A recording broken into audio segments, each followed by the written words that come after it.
Friends, நம்மளுக்கு சிலரோட ஏதாவது மனக்கசப்பு, வருத்தம் ஏதாவது ஏற்பட்டிருக்கும். இல்லை நம்ம ஏதாவது ஒரு சூழ்நிலையில் சிக்கி தவிச்சிட்டு இருப்போம். ஏன் ஏசப்பா, நான் தான் மனம் திரும்பிட்டேனே, நான் தான் உங்களை ஏற்றுக்கொண்டேனே, நான் இப்போ தான் என் லைஃப்பை உங்களுக்கு ஒப்பு கொடுத்து நான் வாழ்கிறதா முடிவு பண்ணிட்டேனே, இன்னும் எவ்வளவு காலத்துக்கு நான் இதே பாடுகளுக்குள்ளே இருக்கணும் அப்படின்ட்டு நம்ம நிறைய நேரம் நம்மளே வருத்தப்பட்டுப்போம், கர்த்தர்ட்டையும் கேட்போம். நான் இவ்வளவு தூரம் உண்மையாக இருந்தும் என்கிட்ட என்ன குறை இருக்கு ஏசப்பா, இன்னும் எனக்கு ஒரு பூரண விடுதலை இல்லை அப்படின்னு நம்ம கர்த்தர்ட்ட நிறைய தடவை கேட்டிருப்போம் இல்லையா? அதுக்கு ஒரு சின்ன உதாரணம் பாருங்க. ஆதி ஆகமம் 45வது அதிகாரம் 5வது வசனம். என்னை இவ்விடத்திற்கு வரும்படி விற்று போட்டதினால் நீங்கள் சஞ்சலப்பட வேண்டாம், அது உங்களுக்கு விசனமாயிருக்கவும் வேண்டாம், ஜீவரட்சணை செய்யும்படிக்கு தேவன் என்னை உங்களுக்கு முன்னே அனுப்பினார். இது நம்ம எல்லாருக்கும் தெரியும். யோசேப்பு அவருடைய சகோதரர்களை பார்த்து சொல்லுகிற ஒரு காரியம். யோசேப்பு 17 வயதில் அவரை விற்று போடுகிறாங்க இல்லையா? என்னது, இஸ்மவேலர்களுக்கு. அப்போ கிட்டத்தட்ட 13 வருஷம் அவர் ஒரு அடிமையாக தன் குடும்பத்தை விட்டு பிரிந்து இருக்க வேண்டிய சூழ்நிலை. இது எல்லாத்துக்கும் காரணம் யாருன்னா அவங்க அண்ணன்மார்கள். அப்போது அவர் ரொம்ப வருத்தத்தில் தான் இருக்கார்.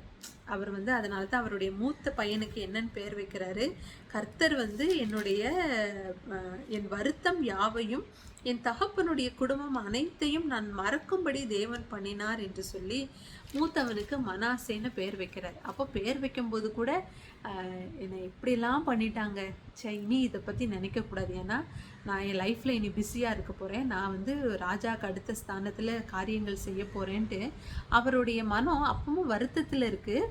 ஆனால் அவர் வேறு காரியத்தில் கமிட் ஆயிட்டார்.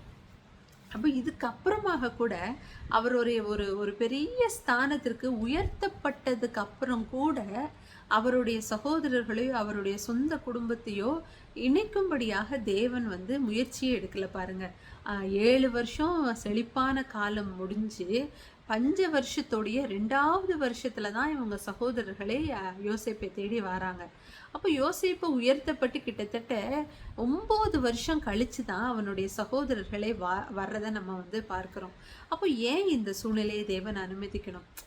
இத்தனை நாள் ஜெயிலில் இருந்தார், அவர் தரிசனத்தை இல்லை தேவன் கொடுக்குற காரியங்களை புரிஞ்சுக்க இல்லை ஒரு உயர்த்தப்பட தேவன் இப்படி பண்ணார், அதுக்கப்புறமாவது அவர் ஃபேமிலியோட இணைக்கலாம்ல அப்படின்னு நம்ம நினைக்கலாம். அது போல் யோசிப்பு கூட இப்போ நான் ஒரு நல்ல ஸ்தானத்தில் இருக்கேன், இப்போ என் ஃபேமிலியெல்லாம் என்னை பார்த்தா எவ்வளோ நல்லா இருக்கும்னு யோசிப்பு கூட நினச்சிருக்கலாம்.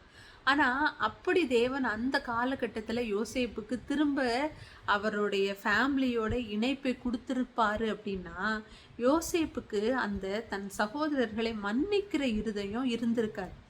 ஏன்னா அவர் செழிப்பான ஒரு காலத்தில் அவர் இருக்கும்போது அவருடைய வல்லமை ரொம்ப பெரிதாக இருந்தது. ஏன்னா அவர் களஞ்சியங்களை கட்டுறாரு, எல்லாத்தையும் நியாயமான முறையில் ஞானமாக தானியங்கள் எல்லாம் சேர்க்கிறாரு, நிறைய களஞ்சியங்களை கட்டுறாரு. இப்படி நிறைய காரியங்கள் அவர் ஞானத்திலையும் வல்லமையிலையும் அந்த தேசத்தில் பேர் புகழ்லையும் உயர்ந்திருக்கும் போது அவருக்குள்ள தன் சகோதரர்களை இந்த நேரம் தான் சரியான நேரம், பழி வாங்குற நேரம்னு வாங்கியிருந்தாலும் வாங்கியிருப்பார்.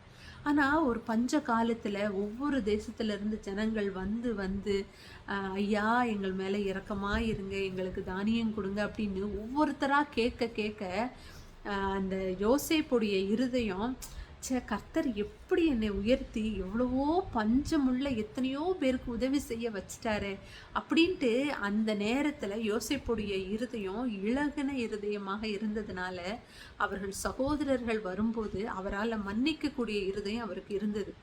ஆதியிலேயே தன் குடும்பத்தை பார்க்க ஒரு சூழ்நிலை கிடைச்சிருந்தா கண்டிப்பாக யோசேப்புக்கு இப்படி ஒரு மன்னிக்கிற இருதயம் கிடைக்க வாய்ப்பே இல்லை.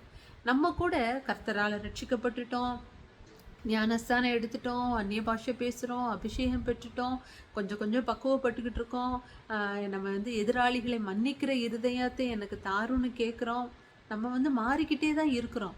ஆனாலும் நம்ம கர்த்தர் எதிர்பார்க்கிற இல்லை திரும்ப பழைய காரியங்கள்னால பாதிப்பு அடையாத ஒரு ஒரு ஒரு மென்டல் ஸ்டேட்டுக்கு கர்த்தர் நம்மளை உயர்த்துகிறார். அதனால தான் இன்னும் அதே பழைய நிலைமையில் நம்மளை நடத்துகிறது போல நம்ம காணப்படுகிறோம்.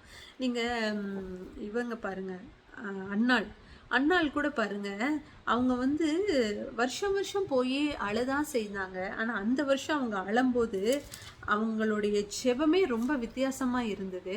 அப்போ கூட அவங்க என்ன செய்யல, பெணிலாள குறிச்சோ பெணிலாளுடைய வார்த்தைகளை குறிச்சோ, நான் நல்லவ தானே, நான் உண்மையா தானே இருக்கேன், நான் வருஷம் வருஷம் வந்து பலி செலுத்துகிறேன்னு தன்னுடைய நியாயத்தையோ வந்து இங்க எடுத்துரைக்கவே இல்ல.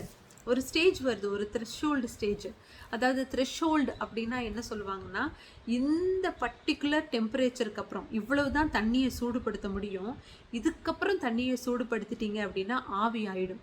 அதுதான் த்ரெஷ்ஹோல்டுன்னு சொல்லுவாங்க சயின்ஸில். அதுபோல் இந்த லெவலுக்கு மேலே அண்ணாளை வந்து துன்பப்படுத்தவே முடியாதுங்கிற அந்த பீக் லெவலுக்கு வரும்போது தான் அண்ணாளை என்ன செய்கிறாங்க, மனதை ஊற்றி தேவ சமூகத்தில் அழுறாங்க. அது வரைக்கும் தன் கணவருடைய வார்த்தையினால் சரி பரவாயில்ல, அவளுக்கு வேறு வேலை இல்லை சொல்லிட்டு போகிறா அப்படின்ட்டு அவங்க வந்து வருஷம் வருஷம் வருவாங்க, வருத்தத்தில் இருப்பாங்க, போவாங்க. மேபி அந்த டைம் வந்து பெண்களுடைய வார்த்தை ரொம்ப ஷார்ப்பாக இருந்திருக்கலாம். அவங்களால ஏற்றுக்கூட கொள்ள முடியாத சில வார்த்தைகளை பெண்ணினால் பேசியிருக்கலாம். ஆனால் அந்த த்ரெஷ்ஹோல்டு பாயிண்ட்டுக்கு அப்புறம் தான் அண்ணாள் முடிவு எடுக்கிறாங்க, நான் கண்டிப்பாக என்னுடைய பிள்ளைய நான் தேவனுக்கு கொடுப்பேன், நீங்கள் எனக்கு ஒரு ஆண் பிள்ளையை கொடுத்தா அப்படின்ட்டு ஒரு ஸ்ட்ராங்கான ஒரு டெசிஷன் எடுக்கிறாங்க பாருங்கள். ஏன்னா ஒரு தாயால் அப்படி ஒரு டெசிஷனை எடுக்கவே முடியாது. அதுவும் இத்தனை வருஷமாக மலடின்னு கேள்விப்பட்டு பிள்ளை இல்லாமல் இருக்கிற ஒரு தாய்க்கு இப்படி ஒரு டெசிஷனை எடுக்கவே முடியாது. ஏன்னா அந்த டைமில் மட்டும்தான் அண்ணாளால் இப்படி ஒரு முடிவு எடுத்து தன் பிள்ளையை கொண்டு வந்து தேவாலயத்தில் விட முடியும். ஒரு எமோஷனல்லையோ இல்லை ஒரு பெரிய வருத்தத்துலேயோ பிறராலேயோ அப்படி ஒரு டெசிஷன் எடுத்திருந்தா நாளைக்கு கண்டிப்பாக மாற்றிடுவாங்க அண்ணாள். ஆனால் அவளுக்குள்ளே எழுந்த ஒரு வைராக்கியத்தினால இந்த டெசிஷன் எடுத்ததுனால தான் பிள்ளை பிறந்து 3 வருஷம் கழித்து கூட பிள்ளையை கொண்டு வந்து விடணுங்கிறதுல அண்ணாள் ரொம்ப தீர்மானமாக இருந்தாங்க. அப்போ ஏன் கர்த்தர் நம்ம லைஃப்பில் சில காரியங்களை கடத்திக்கிட்டே போகிறாரு? ஏன் இன்னும் எனக்கு அந்த பாரம், ஏன் இன்னும் எனக்கு அந்த வருத்தம், ஏன் இன்னும் அந்த சூழ்நிலை மாறலை அப்படின்னு நம்ம நினச்சிக்கிட்டே இருப்போம். ஆனால் கர்த்தர் எதிர்பார்க்கிற இதுக்கப்புறம் நம்ம என்ன ஆகிடுவோம், பொன்னாக மாறிடுவோம். அது வரைக்கும் இன்னும் சில களிம்புகள் இருக்குப்பா. வெள்ளியை நின்று களிம்பை நீக்கிவிடு, அப்பொழுது தட்டானால் நல்ல உடைமை பிறக்கும்னு நம்ம நீதிமொழிகளில் வாசிக்கிறோம். நம்ம நினைக்கிறோம், ஐயோ நல்ல பளபளன்னு தானே இருக்குன்னு. இல்லை, அதில் இன்னும் கொஞ்சம் களிம்பு இருக்குது, உனக்கு தெரியல. நீ வெளியே தெரிகிற களிம்பை தான் பார்க்குற, ஆனால் இன்னும் அந்த பியூரிட்டி லெவலை அச்சீவ் பண்ண முடியாதபடி உள்ள சில களிம்புகள் இருக்குது. அதை நீக்குவதற்காகவே நான் இன்னும் ஒன்று இதே நிலைமையில புடமிட்டு கொண்டு இருக்கிறேன்னு கர்த்தர் சொல்லுகிறார். யோசிப்புக்கு சொல்கிறாரு கர்த்தருடைய வார்த்தை, யோசிப்பு புடமிட்டதுன்னு. அதே மாதிரி தான் கர்த்தர் நம்மளையும் இன்னும் சில காரியங்களில் நம்ம ரொம்ப வருத்தத்தில் இன்னும் கர்த்தரை உறுதியாக பற்றி கொண்டதுக்கு அப்புறம் கூட சில நேரம் சூழ்நிலை மாறாமல் இருக்கிறதுக்கு காரணம் நம்ம பொண்ணு அக்னியில் சோதிக்கப்பட்டு தான் அது என்ன செய்ய முடியும், அது வந்து விலையேற பெற்ற ஒரு ஆபரணமாக மாற முடியும். அதனால தான் கர்த்தர் நம்மளை அப்படி மாற்றிக்கொண்டே இருக்கிறார். இனி யாராலையும், எந்த மனுஷனாலையும், எந்த பதவியாலையும், எந்த பெருமையாலையும், எந்த அதிகாரத்தாலையும் நம்ம திரும்பி கீழே போகிற ஒரு மனநிலை நமக்கு ஏற்படாதபடி கர்த்தருக்குள்ள நம்ம நன்றி உள்ளவர்களாக, பிறரை நேசிக்கிறவர்களாக, கர்த்தருடைய சாயலை வெளிப்படுத்துகிற ஒரு நபராக நம்ம காணப்படுத்துகிறதற்காகவே அந்த த்ரெஷ்ஹோல்டு பாயிண்ட் வரைக்கும் கர்த்தர் நம்மளை நடத்தி கொண்டு போகிறார். நீங்கள் எந்த சூழ்நிலையில் இருந்தாலும் கர்த்தர் எல்லாவற்றையும் நன்மைக்கு எதுவாகவே செய்கிறவர். ஏன்னா அவர் நல்லவர், கர்த்தர் நல்லவர் என்பதை நீங்கள் ருசித்து சொல்லுவீங்க. நீங்கள் அந்த த்ரெஷ்ஹோல்டு பாயிண்ட்டை தாண்டி நீங்கள் பலருக்கு ஆசீர்வாதமாக மாறும்போது அன்னாளுடைய இந்த ஜெபம் அன்னாளை விட அந்த முழு இஸ்ரவேல் தேசத்துக்கே ஆசீர்வாதமாக இருந்தது. ஏன்னா அன்னாளுடைய அந்த பொருத்தனையினால தான் சாமுவேல் மூலமாக ராஜாக்களை ஏற்படுத்தி அபிஷேகம் பண்ண வேண்டிய ஒரு காலகட்டம் அந்த காலகட்டமாக இருந்தது. அப்போ கர்த்தர் என்ன காரியத்தில் நடத்தினாலும் அது நன்மைக்கே ஏற்றுக்கொள்வோம். கர்த்தருக்கு நன்றி செலுத்துகிறோம். நல்லவர் நமக்கு நன்மை செய்வார். God bless you.